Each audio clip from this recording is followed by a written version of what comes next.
বিজয় Alexander বিশ্ব জয় করবার পরেও শান্তি পায় নাই, শান্তি পায় নাই। হিমালয়ের পাদদেশ দিয়ে চলছে, সাধুদেরকে লক্ষ্য করলেন। সাধুদের মনে এত শান্তি, আমি গোটা বিশ্বের রাজা, আমার মনে শান্তি নাই কেন? জিজ্ঞাসা করলেন, হে মহাত্মা, আপনারা যা চাইবেন আমি তাই দেব।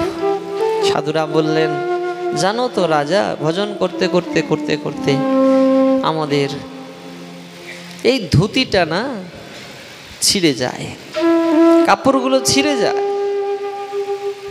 তো আমাদের এই ধুতি আর এই কাপড় ধুতি সেলাই করবার জন্য সূচের প্রয়োজন। এই সূচ স্বর্গে অবস্থান করছে বর্তমানে, আপনি স্বর্গ থেকে সূচগুলো নিয়ে আসতে পারবেন? আলেকজান্ডার বলছেন, কেমন কথা বলছেন, স্বর্গ থেকে সূচ আনা যায়? সে তো মৃত্যুর পর যাওয়া যায়। ঋষিরা বললেন, যদি আপনি সামান্য সূচটাই না নিয়ে আসতে পারেন, তাহলে এত মানুষের মাথা কেটে গোটা বিশ্ব জয় করার কি প্রয়োজন? নিশ্চিন্ত নিরালায় একাকিত্বে দিন যাপন করুন, ভজন করুন, শান্তি পাবেন। ধন আত্ম অহংকারকে বাড়িয়ে দেয়।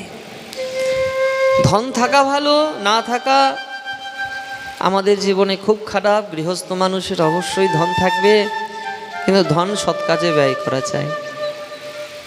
4 প্রকার অহংকারের মধ্যে একটা অহংকারের নাম ধনের অহংকার। দ্বিতীয় অহংকার কুলের অহংকার, অতিরিক্ত গর্বে গর্বান্বিত হওয়া। কেউ উচ্চ বংশে জন্মগ্রহণ করে, তার মাথাটা উঁচু হয়ে থাকে। হ্যাঁ, উঁচু করার কোনো কারণ নাই। কিবা বিপ্র, কিবা শূদ্র, সন্ন্যাসী কেন নয়, যেই কৃষ্ণ তত্ত্ববেত্তা সেই গুরুদেব হয়। শবরীর কোনো জাতি ছিল না, কিন্তু রামের দরজায়, শবরীর দরজায় এসে রাম কুল খেয়েছিলেন। গোহক জাতিতে চণ্ডাল ছিলেন, বিভীষণ জাতিতে রাক্ষস ছিলেন, প্রহ্লাদ জাতিতে অসুর ছিলেন, রঘুনাথ দাস গোস্বামী জাতিতে কায়স্থ ছিলেন, হরিদাস জাতিতে মুসলমান ছিলেন। এমন কি করে বর্ণকুল, যে কুলেই জন্ম হোক না কেন, কেবল ভক্তিমূল। কপিকুলে ধন্য বীর হনুমান, শ্রীরাম ভকত রায়। বানর কুলে জন্মগ্রহণ করেছেন হনুমান। বানরের কোনো জাতি আছে?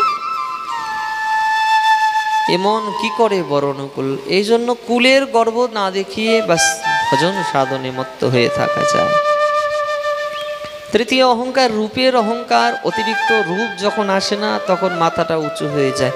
আমার মতো সুন্দর, আমার মতো সুন্দরী কে আছে? কিন্তু জানে না রূপ দুদিনের। দিন যায়, ক্ষণ যায়, সময় কাহুক নাহি ধায়, জীবন পদ্ম পাতার নীর। সময় সময়ের সঙ্গে চলতে থাকে, চলতে চলতে চলতে চলতে কোথায় রূপমাধুরী সব নষ্ট হয়ে যায়। শুধু সময়ের অপেক্ষা। বিশ্বের সুন্দর সুন্দরীরাও একসময় অমসৃণে পরিণত হয়ে যায়, তাদেরও গাল মুখ জড়ো জড়ো হয়ে যায়। বার্ধক্য কাউকে ছাড়ে না। বার্ধক্য, জরা, ব্যাধি সব হৃদয়কে আচ্ছন্ন করে, তাই না?